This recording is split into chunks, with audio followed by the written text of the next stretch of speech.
Sabbath, everyone? Actually, I don't know what, because you are all Tamil and I don't know you are able to understand what I'm going to explain or not. Okay. This morning, our mission reports comes from Angola. Angola, the country from Africa. So we are going to study about Paulo Pinto. We are going to study about a person named Paulo Pinto. Okay, so Paulo Pinto was born in an Adventist family. He was an Adventist born, and he was teaching in a school. As he was teaching in a primary school, and he was getting some money from there and earning for himself, and also studying. He was teaching as well as studying in a college. As he was studying, he was paying for himself, and he was even caring for his mothers and 10 siblings of his family, as he was the eldest son. You know, in a family, the elder son or the elder daughter are very important, who are the very elder, because they must take care of the family. So as being the elder son, he was taking care of his family, and one of the sad things is that his father was dead already, because his father got typhoid, and he was dead long time ago. So he was taking care of his family because his father is no longer alive. So as he was taking care of his family, during his second year of college, he was also suffering from typhoid. As he was suffering from typhoid, he had to admit to himself to the hospital. As he was admitted to the hospital, he has no money to give because he was the one who's supporting the family. How could he support himself while he's ill? So the Seventh Adventist Church, who was the local church of an Adventist family, supported him in his hospitalized time. They paid money for him, everything. They did everything, whatever they can for him. And during that time, he made a prayer to God, Lord, if you save my life at this time, I'm sure that I'm going to work for you for all of my life. And as soon as he was well, after a few months, he came out from the hospital. He started saying, I will not go back to my old days. I will not go for teaching anymore. I will go for preaching. Because who knows, if I go for teaching, I may go back to my old life, maybe got some fever again, typhoid. And as I have promises to God, I have made my promises, so I should keep that promise and will do work for God. He started going and preaching. And he had one cousin who was a lawyer. So with the help of lawyer, he went to the prisons, taking some permissions. He went to the prisons, prison cells. You know what is prison, right? Everyone know what is prison. He went with the pastor to the prison and preached few little words to those who are in prison, maybe not feeling well, or so many persons. As he was preaching, excuse me, there are around so many people, like 20 people were baptized in one prison alone in Benguela. He was preaching in a place called Benguela. And in the prison, 20 members, just because of Paulo get baptism from the prison. For us, we are free to preach, but we does not preach. He was preaching in the prison.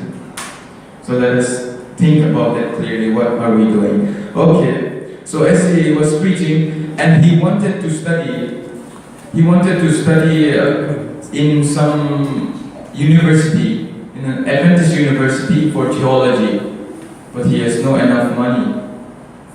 That Adventist university name is Solus University in Zimbabwe. The Adventist University was in Zimbabwe, and the name is Solus University. He wants to study there, but he cannot study because he has no proper money. But as before the time comes, he cannot join directly when he wanted to study also, because the year was already passed for the admission, so he had to join in the next year. So for the 7 months, as I told you, he was preaching in the prison every time, taking the permission of his cousin and going with the pastor to the prison, and he was preaching to lot of people in the prison, and 20 members were baptized. After that, it has been the time where it's time to go for studies. So in the next year, in January, he went with a small amount of money. He has a very few amount of money in his hand for the admission. And plus, he is from Africa, he don't know how to speak English. He speaks only Portuguese. So there is a very difficult situation for him.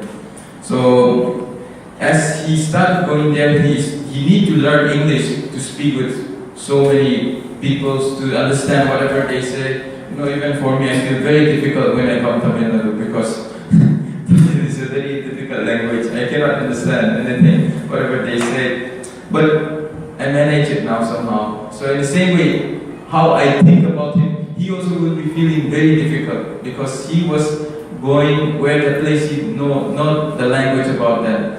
He don't know about the language. He speaks only Portuguese, but there they speak in English. So he got admitted in the university. Paul prayed, "If you allow me to finish, I will work my ministry for full time." And he again prayed, "Lord, if you help me to finish my studies, I will give my whole life for you. I will do my ministry for you, for my whole life, Lord. So please help me to finish my studies," he said. On the camp, he learned so many things. On the camp means in the university, he learned so many things about God. Because Paul was grown up Paul was an Adventist. He was grown up in an Adventist family, but in his country, he was living in a place where there is so many of wars. 27 years of civil war were there. So there is not much about God, knowledge about God. Understand? Where there will be so much war, how can people just think about God? Where there is so much fighting, so much problems, so it's very difficult. So he said, "I do not know much about God, but when I come to this university, I learned so many things that I even did not hear yet." So he was very glad for that. We did have much information about God and the Bible, Paul said. "My first time to interact with the Bible full time was in Solesia." He said, "This is my first time that I interact with Bible." That he was very close to Bible very properly is in the University Solesia. Okay, he was learning that God has special love for foreigners. That God is very special to the foreigners. He was foreigner. He was not from that place.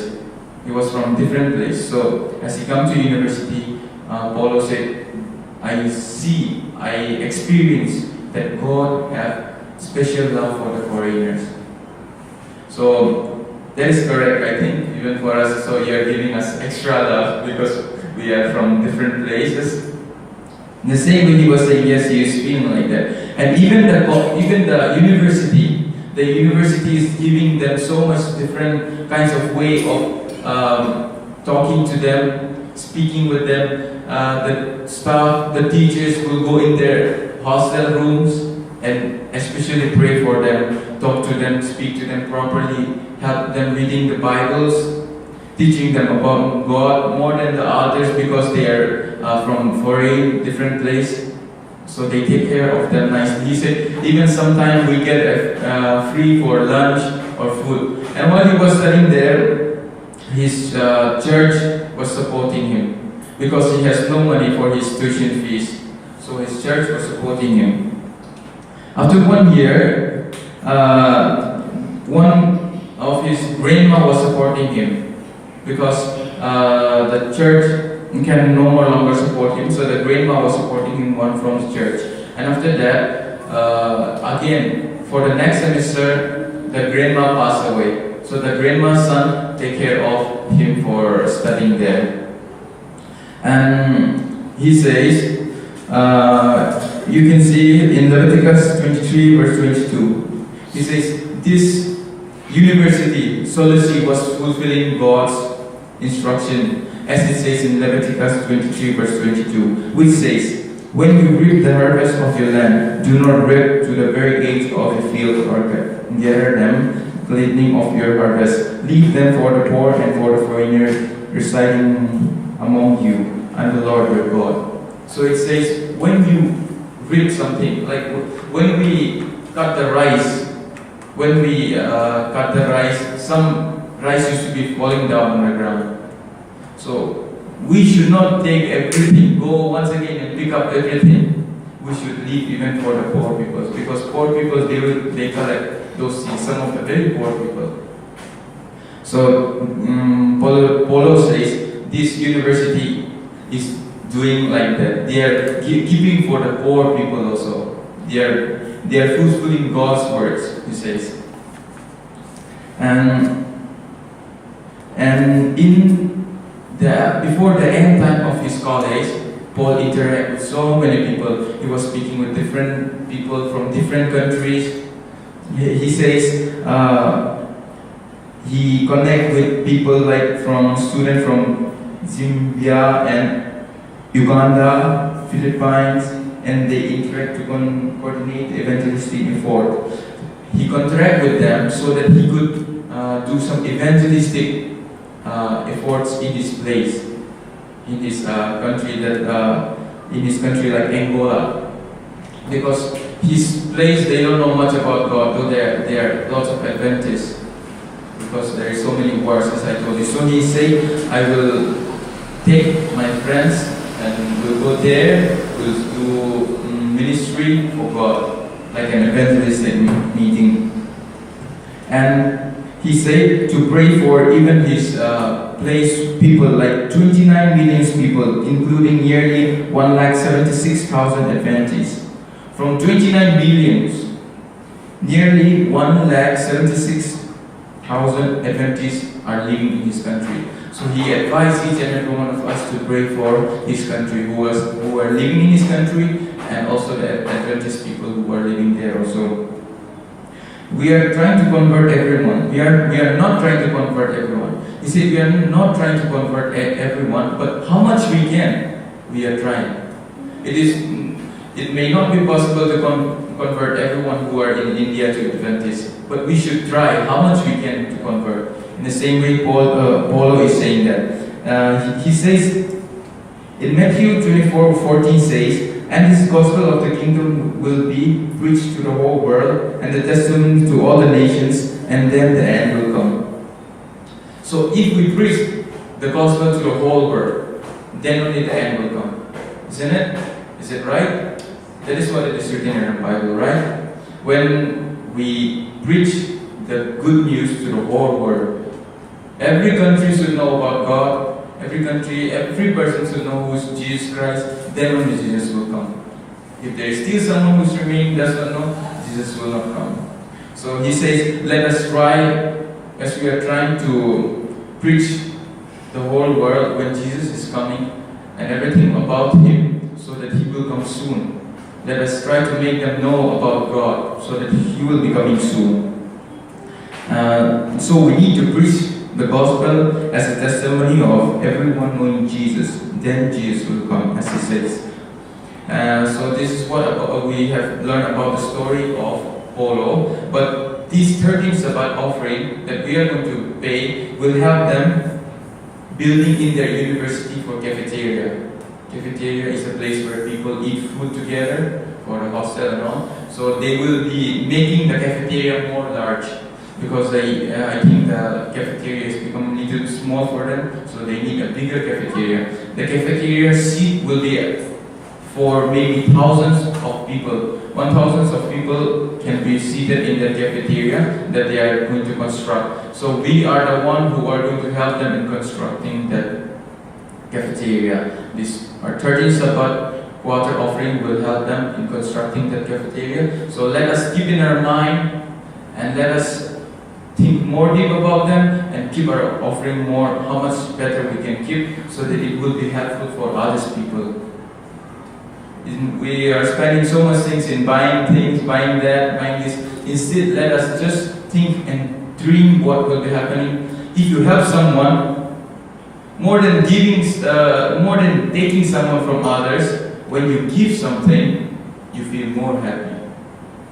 When you give something, you will feel more happy, more than taking things from someone. So let us try to give more so that we could be more happy and God will bless us.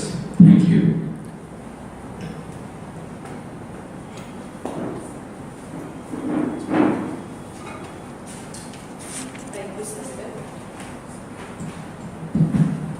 Thank you. புரிஞ்சிருக்கும்னு நினைக்கிறேன். ஏன்னா தமிழ் அடுத்து சொல்கிறதுக்கு நேரம் இல்லை. நம்ம ரொம்ப லேட்டாக ஆரம்பிச்சிருக்கோம்.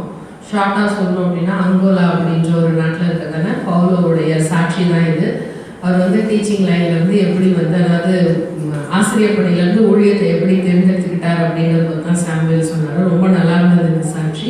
இப்பொழுது கூட அடுத்ததாக நாம் வந்து நேச்சர் டாக்குக்கு நேராக